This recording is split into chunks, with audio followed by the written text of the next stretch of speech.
আমাদের পার্শ্ববর্তী দেশটিতে কক্সবাজার অঞ্চল দিয়ে পার্শ্ববর্তী দেশটা মায়ানমারের আরাকান রাজ্যে একটা গৃহযুদ্ধজনিত কারণে ওখানে খাদ্য সংকট হতে পারে বলে আশঙ্কা করা যাচ্ছে।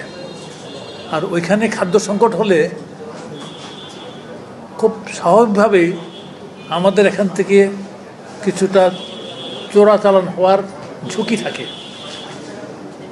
আর আগের থেকে কিন্তু ফার্টিলাইজার এবং জ্বালানি তেলের মিয়ানমার অভিমুখী একটা চোরাচালান একটা টেন্ডেন্সি ছিল। এটা আমি যখন ডিসি ছিলাম তখন থেকে এই টেন্ডেন্সিটা ছিল। আমাদেরকে যারা কর্মরত এখানে আমাদের বিভিন্ন সীমান্ত নিরাপত্তার সাথে সংশ্লিষ্ট যারা আছেন তারা বলেছেন যে কিছু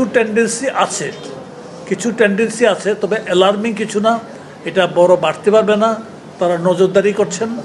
আমরা এখানে আলোচনা করে আমরা একটা সিদ্ধান্ত নিয়েছি যে তাদের নজরদারি ব্যবস্থা এটা অব্যাহত রাখতে হবে এবং প্রয়োজনীয় ক্ষেত্রে আরও জোরদার করতে হবে। আমরা বিভিন্ন কাজে, সরকারের বিভিন্ন কাজে যারা নিয়োজিত আছি, বিভিন্ন দপ্তর সংস্থায়, সবখানে কিছু না কিছু ছিদ্র আপনি পাবেন। কেউ নিখাত কোনো ক্ষেত্র নেই। তো সেখানে যাদের কথা বললেন তাদের মধ্যে কিছু লোক থাকবে না এই ধরনের, এটা আমি করছি না, কিন্তু মূলত প্রতিষ্ঠান হিসেবে এটা কিন্তু এফিশিয়েন্ট এবং কমিটেড, আমি যেটা মনে করি আর কি। এবং তাদের এখানে লিডারশিপে যারা আছেন তারা এখানে প্রতিশ্রুতি দিয়ে গেছেন। ক্রস চেক করার জন্য বিভিন্ন গোয়েন্দা সংস্থাও আছে, অন্যান্য সংস্থাও আছেন, এখানে পুলিশ আছেন, জেলা প্রশাসক আছেন, তারাও জিনিসটা দেখবেন।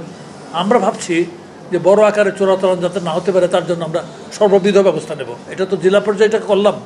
আমরা চট্টগ্রামের বিভাগীয় কমিশনার এখনও কিন্তু এই জাতীয় সভা করে এটা করব এবং কেন্দ্রীয় পর্যায়ে আমি স্বরাষ্ট্র উপদেষ্টাকেও আজকে আমি ফিরে যাওয়ার পরে আমি জানাবো যে উনি যাতে এই ব্যবস্থাটাকে নিজে নজরদারি করেন।